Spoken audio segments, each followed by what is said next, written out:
We're talking today with Magnis Energy Technologies. If you don't know the company, ASX code MNS. Magnis has a market cap of around 180 million. Magnis is a vertically integrated lithium-ion battery technology and materials company with strategic assets, investments and partnerships in the electrification supply chain. The company's US-based subsidiary, iM3NY, operates a gigawatt-scale lithium-ion battery manufacturing project in Endicott, New York. We're joined today by Hoshi Daruwalla, who is the company's US-based managing director. Hoshi, welcome. Thank you, Paul. Thank you for your time. It's a pleasure to speak with you. Before we start, Paul, I'd like to acknowledge and thank our loyal Magnis shareholders who have been with Magnis on this journey of ours. Thank you. Hoshi, I've got a few questions today, so let's start. You only recently joined the Magnis team, so let's start about talking about yourself, your background, and more importantly, what attracted you to Magnis. I'm a manufacturing engineer by training. At heart, I'm a business optimizer. I've scaled and grown businesses across a number of critical industries: nuclear, specialty chemical, biological, pharmaceutical, semiconductor, electronics, to name a few. I've been engaged in US national interest projects with the US Department of Defense, the Department of Energy, and I'm a US Department of Commerce appointed board member for the state of Georgia Exports Council, where I mentor and guide Georgia businesses. I've been a part of multiple turnarounds, Paul, and successful exits. Companies I have run have received the US Presidential E Award and the E Star Award, which you can look it up. It's pretty significant on our side of the world here. And that's pretty much what I've done for 2+ decades. And I started my own management consultancy some years back. Businesses that I assisted in reaching to get to their goals reached out to me when I started that. One such company was one that I'd known for 20+ years, who's currently the largest cathode manufacturer out of Korea. We helped them grow outside of Korea with engagements such as with SK Battery, Ford Motor Company. You've probably heard of the brand that we have called Ford F-150. So during that time, and while I was at EcoPro, I met the legend, Nobel Prize winner, Dr. Stanley Whittingham, Professor Whittingham, as we call him, and the iM3 team, the Magnis team. The company was at a time which was ready to get into the next phase of scale up and manufacturing. That's when I joined the Magnis board back in January of 2021. So I've been at Magnis as a non-executive director for about 1.5 years. Just recently, the Magnis board decided that I should step in deeper. Glad to help. And that's what I'm doing in the capacity that I'm right now as the managing director of US. iM3NY, which Magnis owns 61% stake, recently announced that the lithium-ion batteries produced at the iM3NY battery plant have received UN 38.3 certification.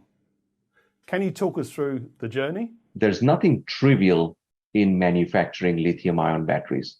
I have a very good friend at the Department of Energy, a DOE fellow, and a team member who invented the NMC, as they call it, nickel, manganese, cobalt material at Argonne National Laboratory. He has a saying which I frequently borrow: in manufacturing any part of the lithium-ion cell or its components, it's as much an art as it is a science. So as you know, there are 5 key components to a cell. There's the cathode, the anode, the separator, the electrolyte, and the casing.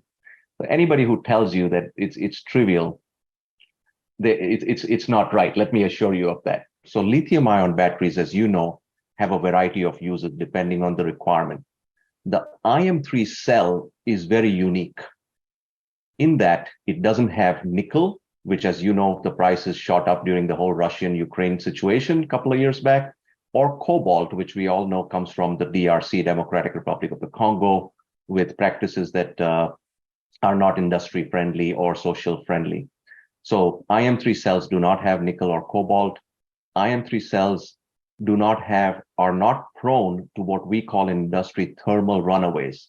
So if you've seen photographs of electric vehicles catching fire and stuff like that, well, that kind of stuff by design cannot happen in an iM3 cell. So that is huge because, as you know, in an EV fire, it's no ordinary fire. It's 100,000 gallons of water and it keeps reigniting and stuff. So that's huge. The iM3 cell is very energy dense, which we as engineers I get called dense by my wife, so that's a different kind of dense, Paul. It's a different kind of chemistry and the cell form factor, which allows to pack a punch. So for the same footprint, you get more cells in the space, you get more energy density. So that's by design, the iM3 cell is a very interesting development. And as you know, the pedigree comes from Stanley Whittingham himself. And can you enlighten us on the significance of what battery certification means for iM3 New York and Magnis? The significance of 38.3 UN and US DOT certification is scale. Now, to get from a lab scale, which is, the size of our thumbnail, Paul, is the material that is created in a lab for lithium-ion battery materials. To go from a lab scale to a bench scale, which is a few kilograms, handful of materials, to a pilot scale, and then to a commercial scale. I mean, it's something that we need to celebrate, and iM3 is there.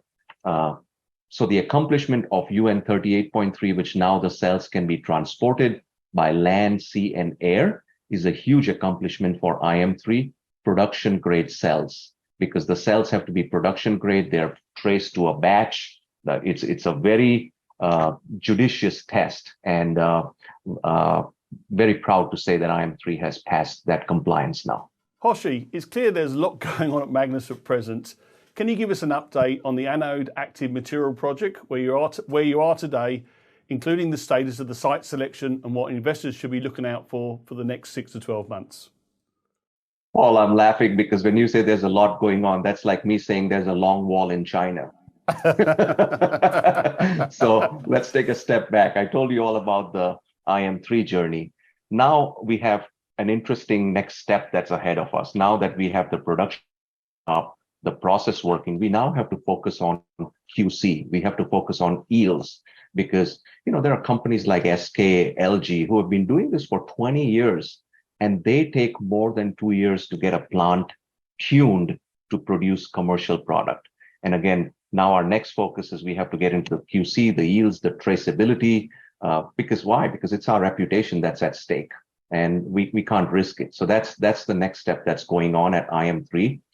On the anode side, we have some large key decisions that we are making. Our focus in the US is mainly getting all Magnis projects to fruition.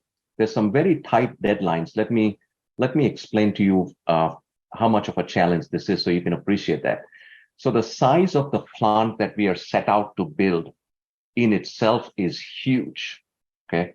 So to put things in perspective, as to the smallest size, our phase 1 plant that we are bringing to market is enough to supply a 20 gigawatt hour lithium ion battery manufacturing. So what does that mean to us? Few minutes from where I sit here is a 20 gigawatt hour SK battery gigafactory. And it's huge. If you drive down the interstate, it takes you a couple of miles before you can finish the whole plant. The plant that Magnis is building for the anode material is going to be just the first phase is going to be enough to supply a plant of that size. So to make an anode plant of that size, you require power requirements of that kind of magnitude. A typical nuclear power plant, which we used to work on, is about 1,200 megawatts. Well, the consumption of an anode manufacturing facility to supply to a 20 gigawatt hour lithium plant is about a third of that nuclear power plant size. Wow. So it's not a small feat to find a location who has the power requirement, who has the 60 to 70 foot high ceilings, has the footprint for the safety and for the recycling of the water and the renewable energy that we want to use to make this a project that we are all proud of. So it takes some doing to get that. Let's add more complexity to this. We have the good fortune of a tier 1 EV manufacturer who wants to buy at the end of our journey here. Well, that means Magnis is going to build the commercial plant in parallel with the pilot plant. What that means is we have to make decisions real time without having the luxury waiting for the pilot plant to be completed, fine-tuning it, making sure everything lines up. So what does that translate to? That translates to there's going to be a lot of learnings.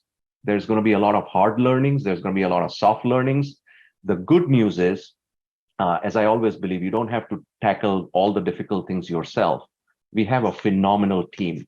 We are relying on excellent engineers who have done these kind of projects before, large companies and small, individuals who've done this before. And we've pulled together what we're calling as a technical advisory council. And we're taking all the learnings from that to make sure that the foot we put forward, we don't have the luxury of adjusting our stance.